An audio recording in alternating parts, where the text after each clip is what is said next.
एक जंगल में बांस का पेड़ और एक जामुन का पेड़ पास पास थे। जामुन का पेड़ बांस के पेड़ के मुकाबले बहुत मजबूत था। बांस का पेड़ बहुत पतला होने के साथ साथ बहुत लचीला भी था। हवा का रुख जिस ओर होता बांस का पेड़ उसी दिशा में झुक जाता था। एक बार जामुन के पेड़ ने बांस के पेड़ का मजाक उड़ाते हुए कहा, तुम तो हवा की गति और दिशा के अनुसार ही हमेशा हिलते डुलते हो। मेरी तरह शान से सीधे क्यों नहीं खड़े होते? तुम भी हवा से कह दो कि उसकी आज्ञा का पालन नहीं कर सकते। तुम अपनी शक्ति का परिचय हवा को दो। इस संसार में बलवानों का ही चारों ओर बोलबाला है। बांस के पेड़ को जामुन के पेड़ की बातें अच्छी नहीं लगी, लेकिन बांस का पेड़ कुछ भी नहीं बोला और चुपचाप खड़ा रहा। यह देखकर जामुन का पेड़ क्रोधित होकर बोला, तुम मेरी बात का उत्तर क्यों नहीं देते? बांस के पेड़ ने कहा, तुम मेरे मुकाबले मजबूत हो, मैं बहुत कमजोर हूँ, लेकिन मैं तुम्हें एक सलाह देता हूँ कि तेज हवा तुम्हारे लिए भी नुकसानदेह सिद्ध हो सकती है।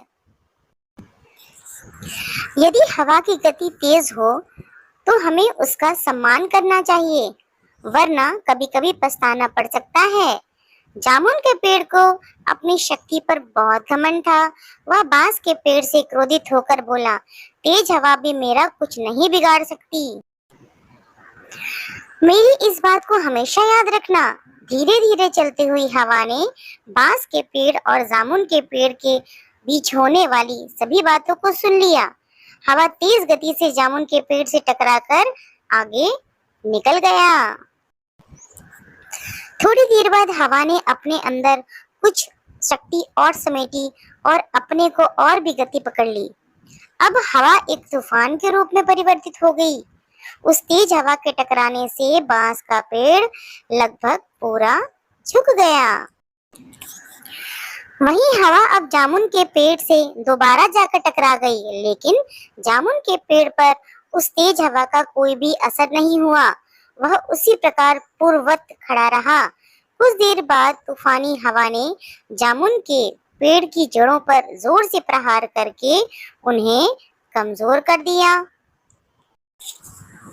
तूफानी हवाओं को जामुन के पेड़ की शाखाओं ने रोकने की भरपूर कोशिश की, लेकिन तेज हवाओं ने जामुन के पेड़ की शाखाओं को पीछे धकेल दिया।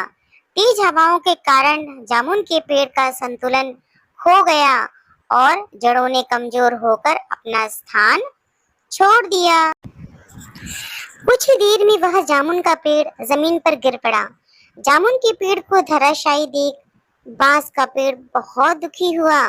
बांस का पेड़ सोचने लगा, यदि जामुन के पेड़ ने मेरी बात मानकर हवा का सम्मान किया होता तो आज उसका यह अंत नहीं होता। यह जामुन का पेड़ तो घमंडी था। शायद इसे नहीं मालूम था कि घमंडी का सर हमेशा नीचा ही होता है। इस कहानी से हमें क्या शिक्षा मिलती है? यह शिक्षा मिलती है कि घमंड ये मनुष्य का सबसे बड़ा शत्रु है। घमंडी व्यक्ति का सर्वनाश हो जाता है, इसलिए मनुष्य को कभी घमंड नहीं करना चाहिए। तो कैसी लगी आज की ये कहानी? पसंद आई ना? फिर मिलते हैं किसी दूसरे वीडियो में।